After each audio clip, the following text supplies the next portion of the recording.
បាទជំរាបសួរពុកម៉ែបងប្អូនថ្ងៃនេះខ្ញុំកសាងបាន3អង្គទៀតហើយមានព្រះអង្គបណ្បាទព្រះអង្គប្រសិទ្ធវលីនិងព្រះម៉ែគង់ហ៊ីងធរណីបាទឆ្លៀតក្នុងឱកាសនេះខ្ញុំចង់បកស្រាយពីចម្ងល់ដែលបងប្អូនតែងតែបាទសួរថាគាត់ចង់បានជាខ្នាតបតោខ្សែកតើគួរតែយកអីមកឆ្លាក់ហើយគួរតែឆ្លាក់របៀបណាបាទខ្នាតអីធ្វើរូបអីឲ្យសមបាទអញ្ចឹងខ្ញុំក៏ជម្រាបជូនទៅបងប្អូនបើសិនជាបងប្អូនអត់ទាន់មានវត្ថុធាតុដើមទេ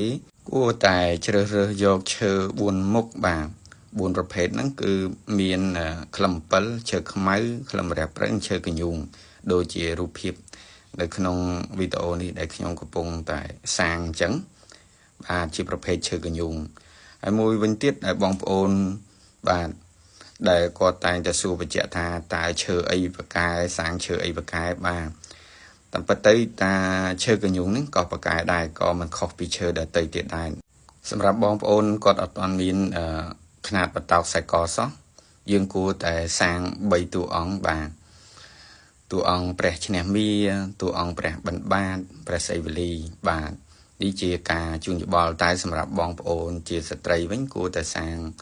តួអង្គព្រះម៉ែគង់ហ៊ីងធរណីតួអង្គ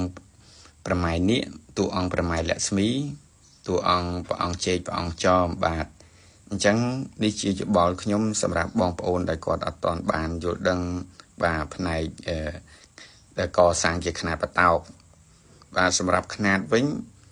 ភាគច្រើនសម្រាប់បងប្អូនបរោះដែលឆ្លាក់ធ្វើម៉េចឲ្យសមនឹងរូបរាងរបស់គាត់ទៅតាមមាត្រកម្ពស់របស់គាត់ហ្នឹងគឺ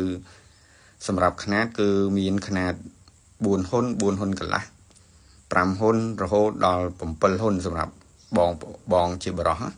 សម្រាប់បងប្អូនជាស្ត្រីខ្នាតដែលសមគឺភាគច្រើនគឺ4ហ៊ុនកន្លះ5ហ៊ុនទៅ5ហ៊ុនកន្លះបាទអញ្ចឹងមុននឹងសម្រាប់ធ្វើបងប្អូនភាគច្រើនគាត់តែងតែរើសយកបាទខ្នាត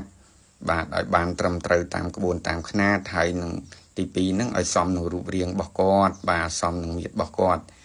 បាទអញ្ចឹងជាទីបញ្ចប់នៃចុងវីដេអូនេះដែរជាងចម្លាក់ប្រម៉ែធរណីសូមថ្លែងអំណរគុណដល់ពុកម៉ែបងប្អូនទាំងអស់គ្នាដែលតែងតែជួយគាំទ្រនៅស្នាដៃជាងបាទរហូតមកដល់សប្តាហ៍ថ្ងៃនេះបាទសូមអរគុណសូមជម្រាបលា